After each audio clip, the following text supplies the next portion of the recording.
Welcome to Switch Comics. My name is Marco. And today I want to talk about the topic of are comics an investment? Now, I know many YouTube channels are on here always telling you you need to buy this book, you need to buy that book, this book's about to go up, you need to put all your money into this or that or whatever. But what validity does it have to actually invest your money into comics? And what does it mean to invest your money into comics? Now, I think the first thing we need to bring up is obviously short term and long term investments. Um, and I'm not going to have I guess a simple answer is yes, I think there's definitely a way to invest your money into comics. Um, but it's not always maybe the right thing to do. Everything's very contextualized.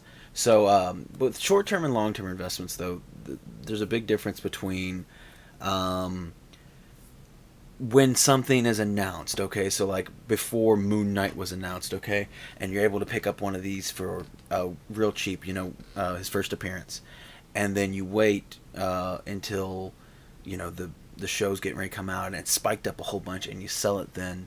That's a year or so time, maybe less. That's a short term investment. Even sometimes being able to find something in maybe you just go to like a dollar bin and you find a book that used to be $1 book and now it's worth $50 or something. You just go ahead and flip it.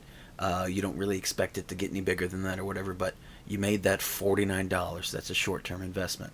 And now a long term investment, for example, would be if I wanted to hold on to my Journey into Mystery for with my 83, my first appearance of Thor. If I want to hold on to that for another, let's say 10, 20 years, and maybe even longer, maybe hold that until I want to retire, and you know, presumably that should just being that kind of book, at that stature, it should just keep getting bigger and bigger, slowly, just as age progresses it and time moves forward. That's a book that should just gain value the older and older that it gets.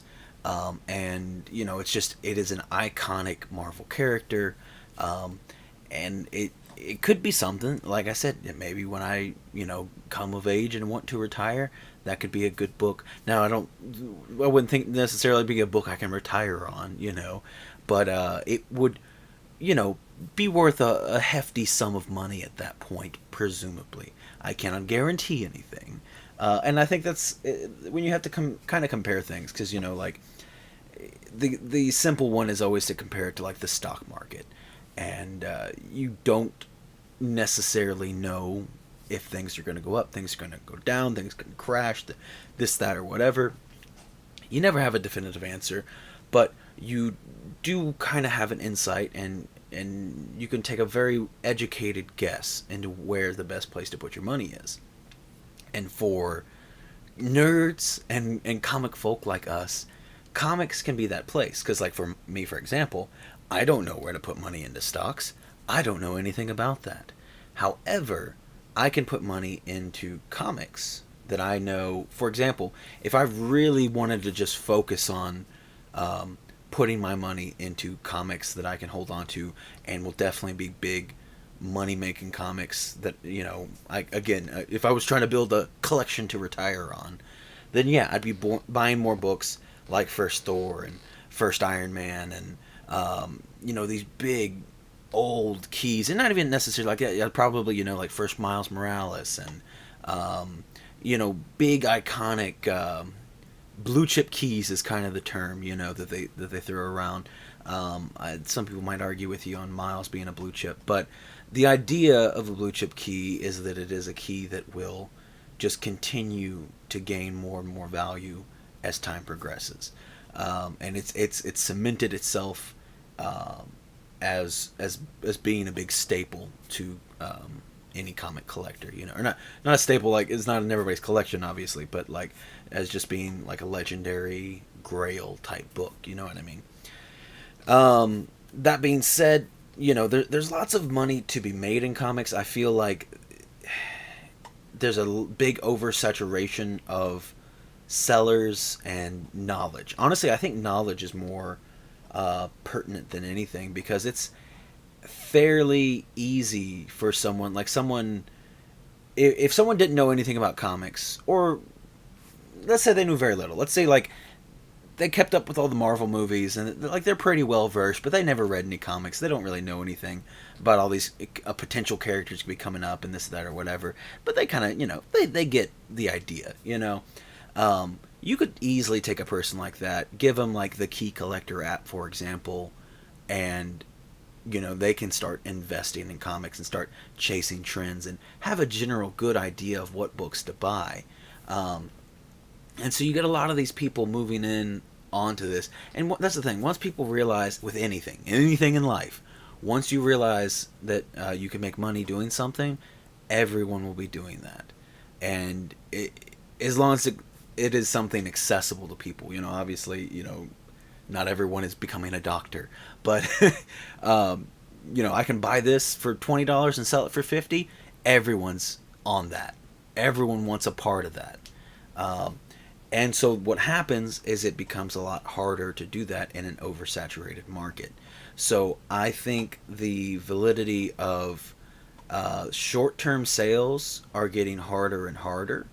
The thing about long-term sales is, when you have something really, really nice, you will always be able to find, and not just to say like 10 years from now I'm going to be like, okay, I got this, Journey of Mr. 83, it's for sale, and then bam, in 30 seconds it's sold. You know what I mean? Like it's a big book.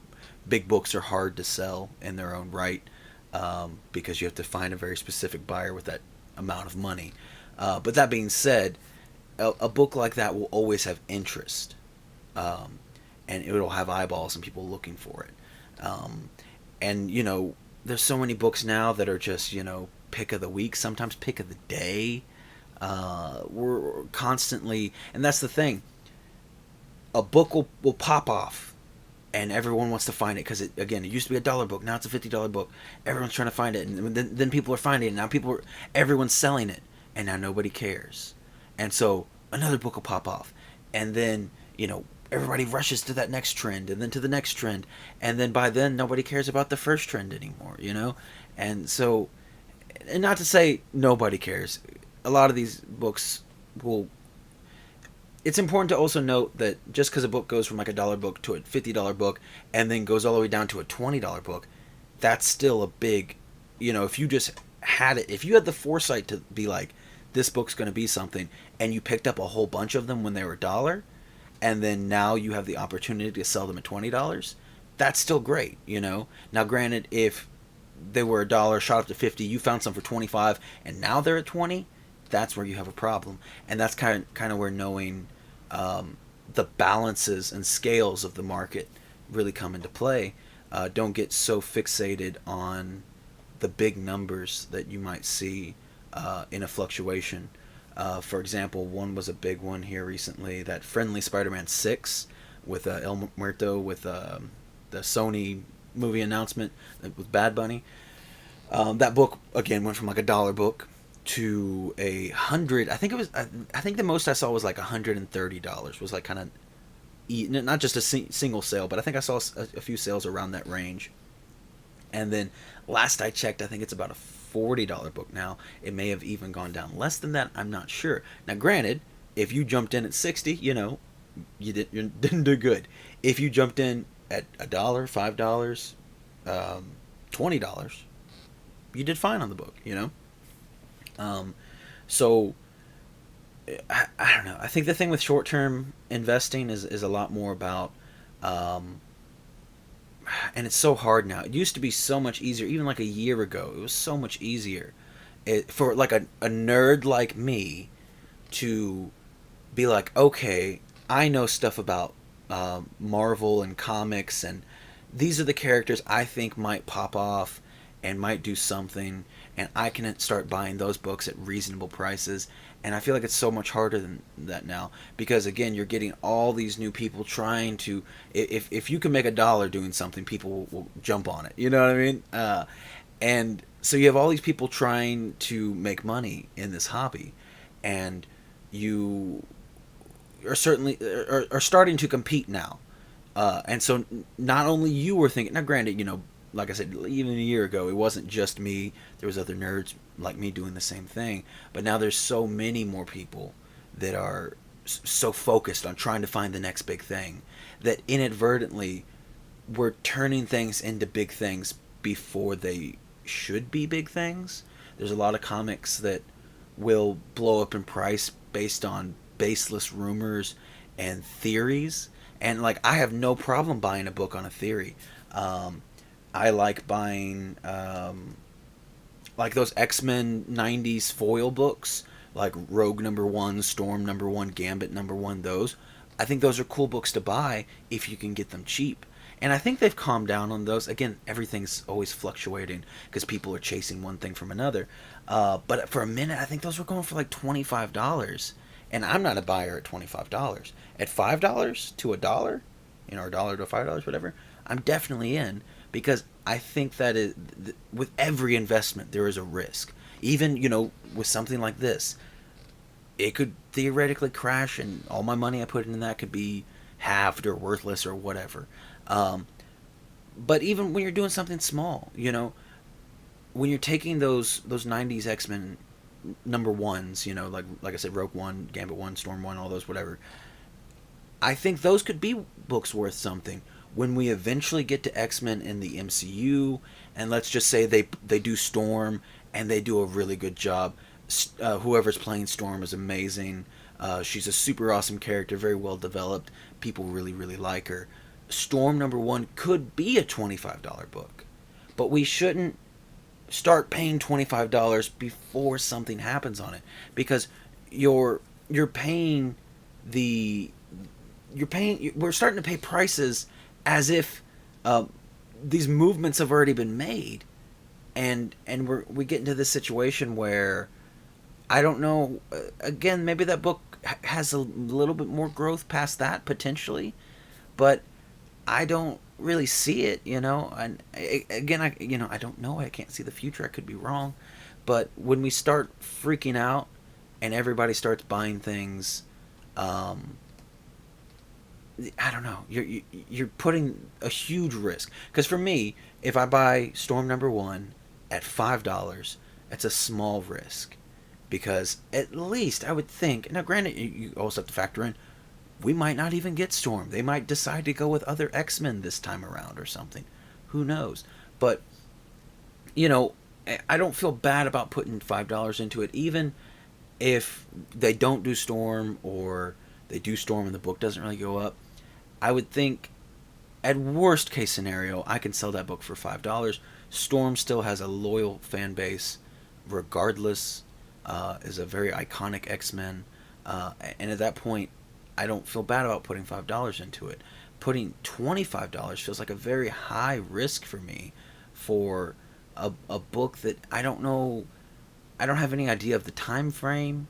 I don't know if we're going to get Storm in the next year, the next 5 years, the next 10 years, if she's going to be well received, if like, there's so many variables and factors, and I feel like people are ignoring those and just jumping to a conclusion that they would like to get to, but we don't know if we're there yet.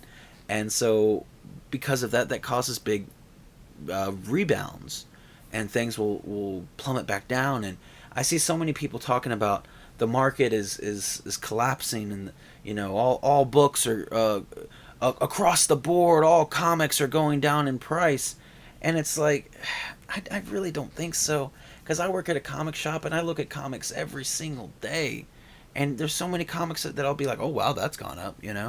And if you're only looking at comics, I don't know, this kind of goes into another thing that I have, but I feel like so many people are fixated on negative everything now. Like, people just want to hate every movie that comes out, every TV show, every action figure, every this or that, just everything that exists, they want to hate it.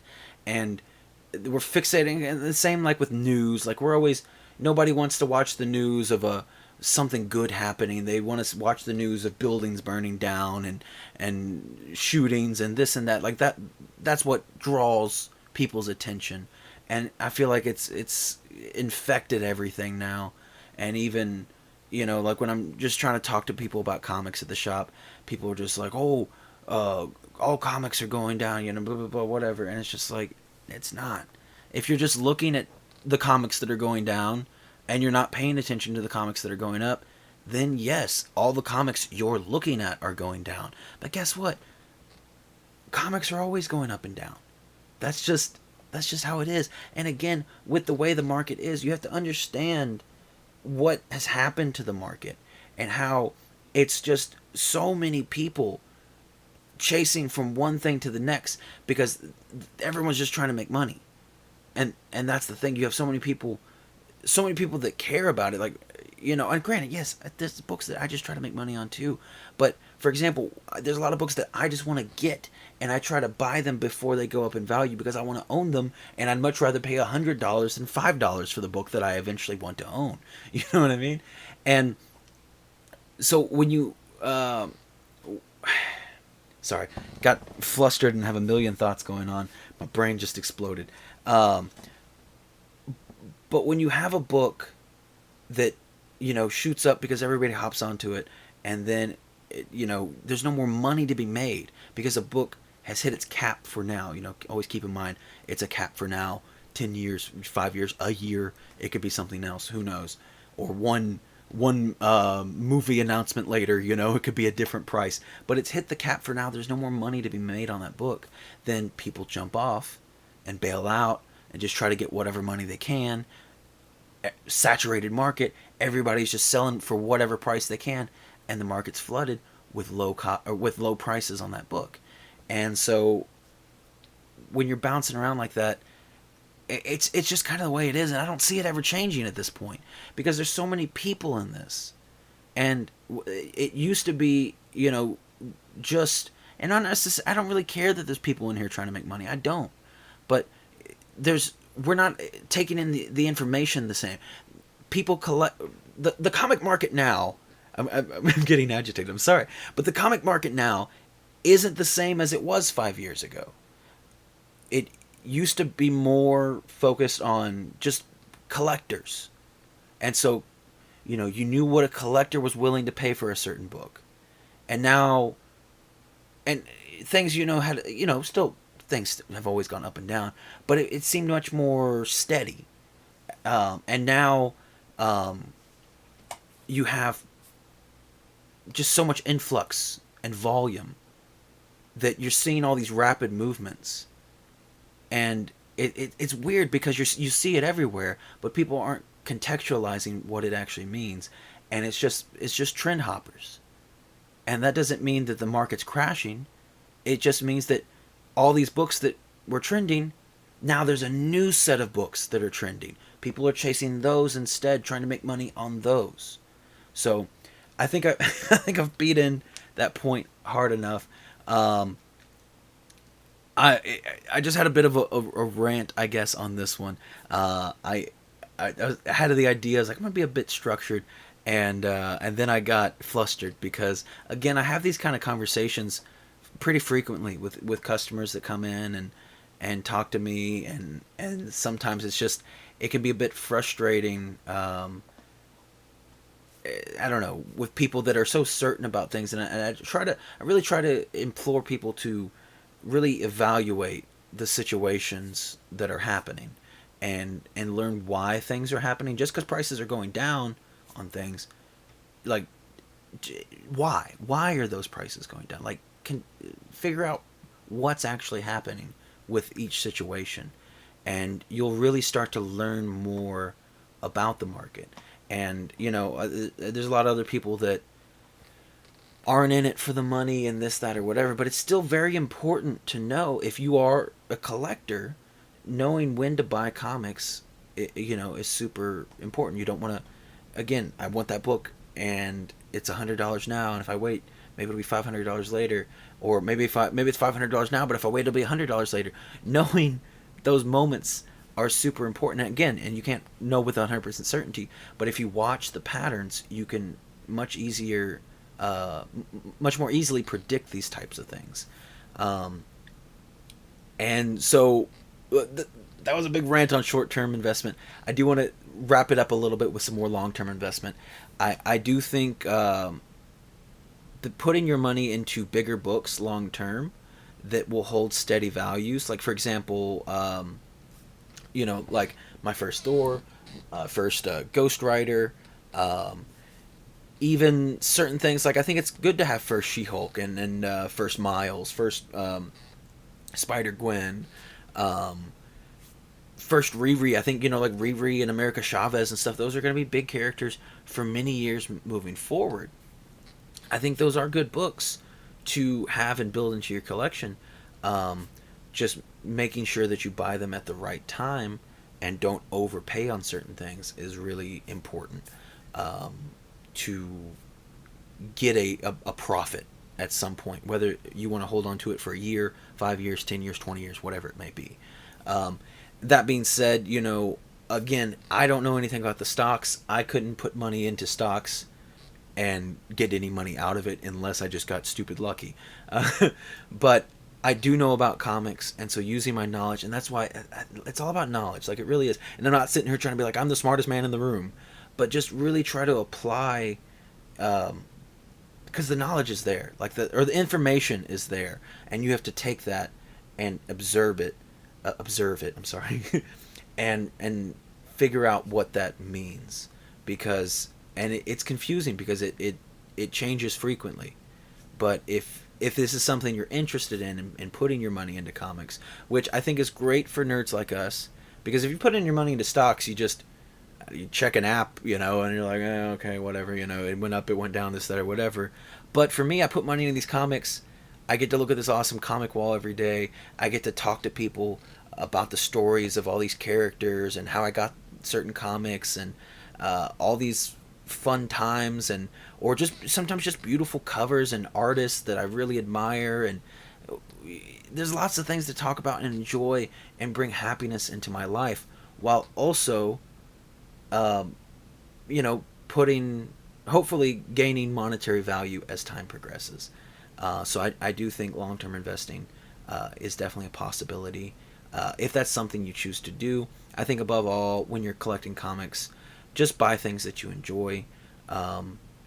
Again, still knowing when to buy is very important, just because, what's coming up right now. I guess Jane Foster Thor, just because you love Jane Foster Thor, maybe it isn't the best time to buy Jane Foster Thor, which I could maybe argue might be an okay time to buy Jane Foster Thor, because the market's so oversaturated. You can find a seller so desperate that they'll sell it to you for a good price. But that's a different that's a different conversation. But anyway, so yeah, maybe you really love Jane Foster Thor. Maybe it's not the best time to buy it though. But regardless, look towards things that you really would like to have, and hold on to, and just buy the things you like. You've heard it a million times from people. I've said it. Other people have said it in the community, and it really holds true, because at the end of the day, I mean, I have books that have gone up in value, books that have gone down in value, but there's ones that if I bought it and I really love them, and I still just enjoy having them, then it still brings me an amount of happiness, and that's worth something, So, sorry for. I feel like I've gone off the rails on this video and just started really rambling and going crazy, but I hope at least some of this felt coherent and understandable. And that's it for today. Thank you all so much for watching, and I will see you next time.